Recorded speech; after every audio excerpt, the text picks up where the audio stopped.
All right, so let's dive into incident response planning. Yeah, that whole hope for the best, plan for the worst thing. And in today's world, having a solid IRP isn't just a good idea. Yeah. It's essential, and you're here because you get that you'd rather be prepared than, scrambling when things hit the fan. Absolutely. And the good news is that a solid IRP can mean the difference between, a minor hiccup and a full-blown catastrophe. So in this deep dive, we're going to break it down into manageable steps, focusing on what you really need to know to build a plan that works. Okay, you've piqued my curiosity. So where do we even begin? I was reading that 75% of organizations were hit with at least one ransomware attack just last year. That's a wake-up call. It is, and it really underscores why the preparation phase is so critical. Think of it as, laying the foundation for everything that comes after. Makes sense. And a strong foundation starts with knowing your environment like inside and out. Okay. That means conducting a very thorough risk assessment to identify your critical assets, the vulnerabilities, and the potential threats. Okay, so it's like knowing the layout of your house before figuring out where to put the security system. Yeah, exactly. But it can't just be about identifying risks, right? Yeah. We need to actually mitigate them. Absolutely. That's where, robust security measures come in things like multi-factor authentication, strong password policies, the principle of least privilege, meaning you only grant users access to what they absolutely need. And this is where, a solid data storage infrastructure, especially one that prioritizes security and reliability, comes into play. Interesting. Stonefly.com, for example, specializes in creating solutions that are designed with these very principles in mind. So securing our systems and data is a huge part of this preparation phase. But what about the human factor? We all know that employees can sometimes be the weakest link, even with the best tech in place. You're hitting a crucial point. Security awareness training is non-negotiable. You need to equip your team with the knowledge and the skills to recognize things like phishing attempts, social engineering tactics, other common attack vectors. It's about creating this culture of security where everyone understands their role in protecting the organization. Okay, so preparation is multifaceted. We've got understanding our risks, implementing strong security measures, and training our employees. So that feels a little bit less overwhelming than I initially thought. What's next on our incident response journey? Now we move into the detection and analysis phase, and early detection is key. This is where having the right monitoring tools and processes in place is crucial. Okay. Think of it like a smoke detector. Right. You want it to go off the first sign of trouble, not when the whole house is already ablaze. Right. We're talking about things like intrusion detection systems, security information and event management, SIEM tools, and the ability to analyze logs and network traffic for suspicious activity. Okay, so we're monitoring our systems, and suddenly alarms start flashing. What happens then? That's where analysis comes in. You need a process for quickly assessing the situation, determining the nature and scope of the incident, gathering evidence.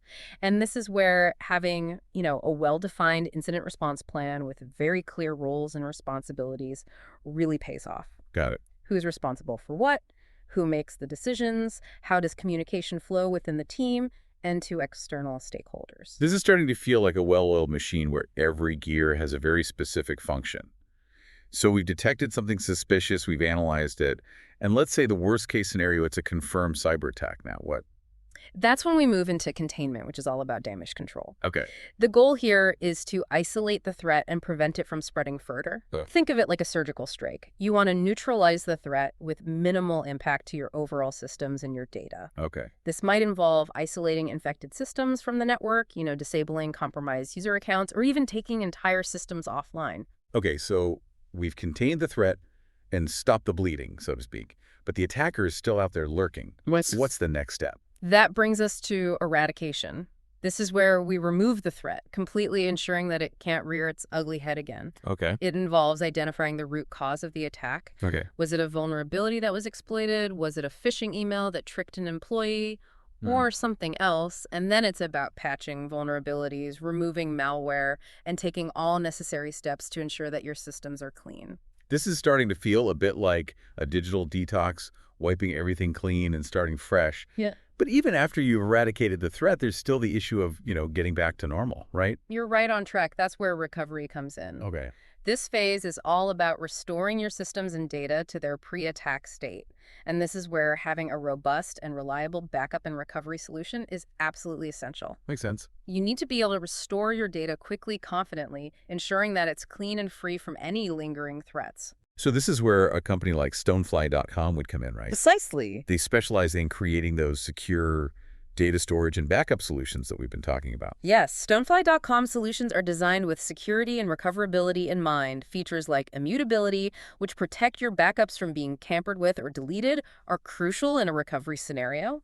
Imagine having a spare copy of your most critical data safely tucked away and shielded from any malicious attacks. That's the peace of mind you get with a solution like Stonefly. This has been really insightful. We've covered a lot of ground just in the first few phases of incident response planning. We've only just scratched the surface, but what's important to remember is that building a solid IRP is an ongoing process. It's not a one-time task. Right. You need to regularly review, update, and test your plan to ensure it stays relevant and effective as the threat landscape evolves. Okay, so we've got preparation, detection, containment, eradication, and recovery. What's left on our incident response journey? Well, there's one critical phase we haven't touched on yet, and that's lessons learned. This is where you turn the incident into a valuable learning experience, identifying what worked well, what could be improved, and how to strengthen your defenses for the future. We'll dive into that and much more in part 2 of our deep dive.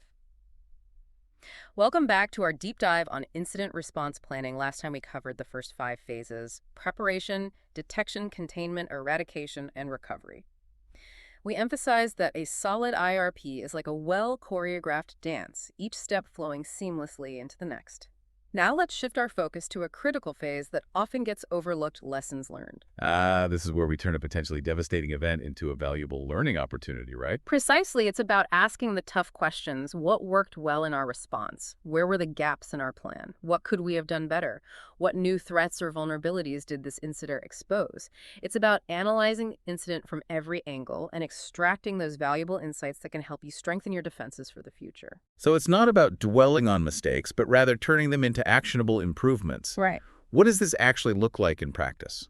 Imagine your incident response team just navigated a really complex ransomware attack. Okay. They successfully contained the threat, eradicated the malware, and recovered your critical data. Everyone breathes a sigh of relief, but the work isn't over. Okay. Now it's time to gather the team along with some key stakeholders for a thorough post-incident review. Okay, so we've got everyone in a room ready to dissect the incident. What's on the agenda for this post-incident review? First, you want to reconstruct the timeline of the attack. Okay. When was it first detected? How did it spread? What actions were taken and when? This helps you identify any delays or bottlenecks in your response. Got it. Next, you want to evaluate the effectiveness of your communication. Okay. Was information shared quickly and clearly? Were the right people involved at the right time? Did external stakeholders receive timely updates?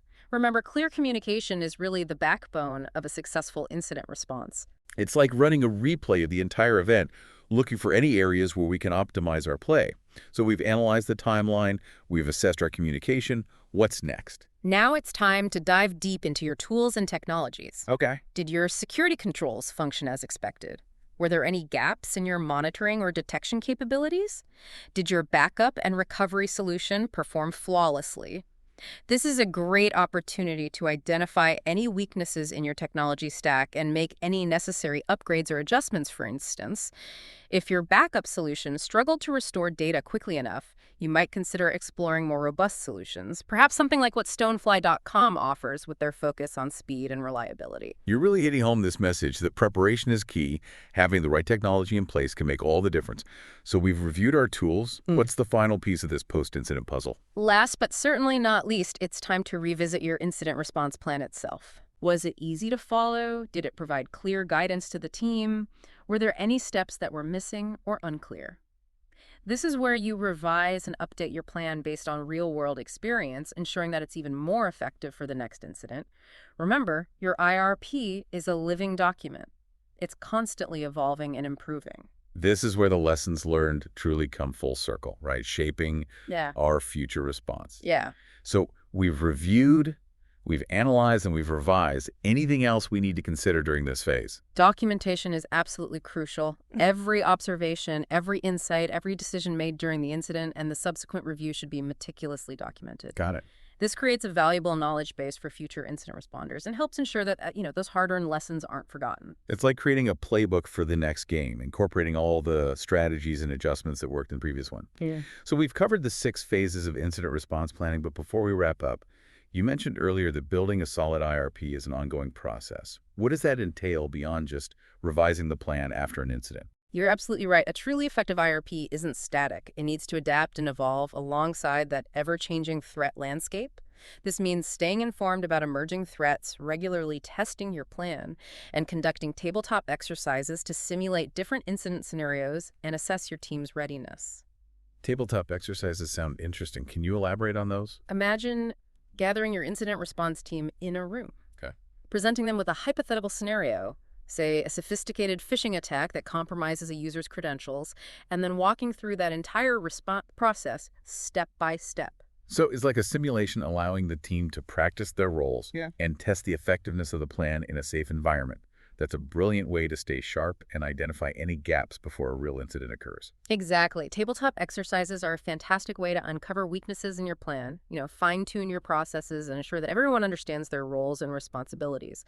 They also help foster communication and collaboration within the team, which are essential for effective incident response. Okay, I'm convinced tabletop exercises are going on my to-do list. What about staying informed about emerging threats? How can we keep up with this constantly changing landscape of cybersecurity? That's a great question. In the ever-evolving world of cybersecurity, threat intelligence is your best friend. Okay. There are various ways to stay updated. Subscribing to threat intelligence feeds from reputable sources, attending industry conferences and webinars, and actively participating in online communities and forums. So it sounds like staying informed requires a proactive approach. We can't just sit back and wait for threats to come to us. We need to actively seek out information and stay ahead of the curve. Precisely, think of it as continuous learning. The more you understand the tactics, techniques, and procedures of attackers, the better equipped you'll be to defend against them. It's also essential to keep your technology up to date. Right. Make sure your security software operating systems and other critical systems are patched and updated regularly to address known vulnerabilities. So regular updates, threat intelligence, and tabletop exercises are key to keeping our IRP sharp and relevant. Any other tips for staying proactive in our incident response efforts? Another valuable practice is penetration testing. Okay. This involves hiring ethical hackers to simulate real-world attacks against your systems, helping you identify vulnerabilities before malicious actors can exploit them.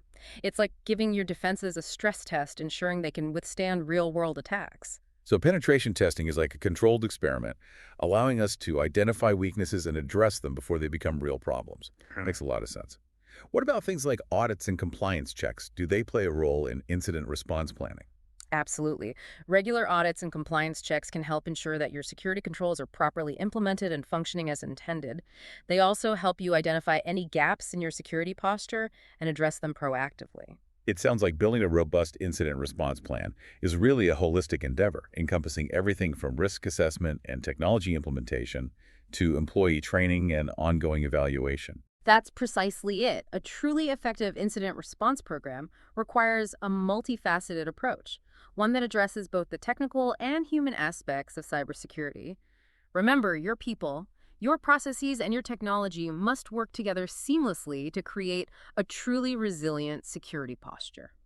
This has been incredibly insightful. We've covered a lot of ground in our exploration of incident response planning, from the initial phases of preparation to the ongoing process of staying vigilant and adapting to emerging threats. And let's not forget the importance of having a reliable data storage infrastructure like what Stonefly.com offers as the foundation of your security posture. Right. Their solutions provide the security, the reliability, and the speed you need to confidently navigate this ever-evolving landscape of cybersecurity. That's right. Stonefly's focus on data security and recoverability is a perfect complement to a robust incident response plan. Indeed, they understand that data is the lifeblood of modern organizations, and they've built their solutions to protect that data even in the face of a cyber attack. Well, we've covered a lot of ground today, but our journey through the world of incident response planning isn't quite over yet.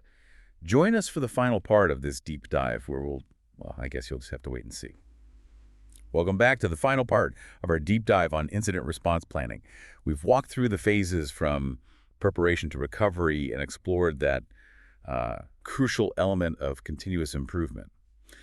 But there's one piece of the puzzle we haven't fully addressed yet, the human element. You're absolutely right. Technology is a crucial component of incident response, but it's the people who make the decisions, execute the plan, and ultimately determine the success of your efforts. So let's talk about those people. We've mentioned the incident response team a few times, but who else needs to be involved in this process? Where do we even start? It starts at the top. You need buy-in from your executive team. Okay. They need to understand the importance of incident response, be willing to allocate the necessary resources, and be prepared to make those tough decisions when an incident occurs. That makes sense. Cybersecurity isn't just an IT issue, it's a business risk that needs attention and support from the highest levels of the organization. Exactly. It's about creating a culture of security awareness throughout the entire organization where everyone understands their role in protecting sensitive information and systems. So how do we cultivate this culture of security awareness? It can't just be about setting policies and hoping for the best. Absolutely not. It's about empowering your employees with the knowledge and skills to make informed decisions and recognize potential threats. This means providing regular security awareness training that goes beyond just checking a box. What kind of training are we talking about here? Think interactive simulations that mimic real-world phishing attacks, engaging presentations on social engineering tactics, and clear guidelines on password management and data handling best practices. It's about making security relevant and relatable to everyone in the organization, regardless of their technical expertise. So it's about moving beyond fear-mongering and instead empowering employees to be proactive defenders. That sounds much more effective than just telling people what not to do. Precisely, when employees feel informed and equipped, they become an integral part of your security posture, not a potential weakness. Okay, we've talked about executive buy-in, a culture of security awareness, and the role of the incident response team.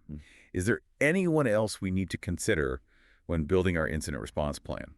Don't forget about external stakeholders. Depending on the nature and severity of the incident, you might need to involve law enforcement regulatory bodies, legal counsel, or even your insurance provider. Right, if we're dealing with a data breach, there are legal and reporting obligations we need to consider. Exactly. And your insurance provider will definitely want to be in the loop, especially if you're filing a claim. It's crucial to have a communication plan in place for these external stakeholders, outlining who needs to be contacted when and with what information. It sounds like communication is a crucial thread that runs through every aspect of incident response planning. Absolutely clear, concise, and timely communication is essential for coordinating your response, keeping everyone informed, and minimizing confusion and delays. This has been incredibly insightful. We've explored the key phases of incident response, the importance of continuous improvement, the role of technology, and now the human element. Is there anything else we need to emphasize as we wrap up this deep dive? One final thought, remember that building a robust incident response plan is an investment, not an expense. It's an investment in the resilience of your organization, the protection of your valuable data, and the trust of your customers and stakeholders. Well said. And if our listeners are looking to fortify their data defenses and build a rock-solid foundation for their incident response efforts, stonefly.com is a fantastic resource. Absolutely. Their expertise in data security, backup and recovery, and high-performance storage solutions aligns perfectly with the principles we've discussed today. Listeners, if you're looking for a trusted partner to help you navigate this complex world of cybersecurity and incident response, I highly recommend reaching out to Stonefly.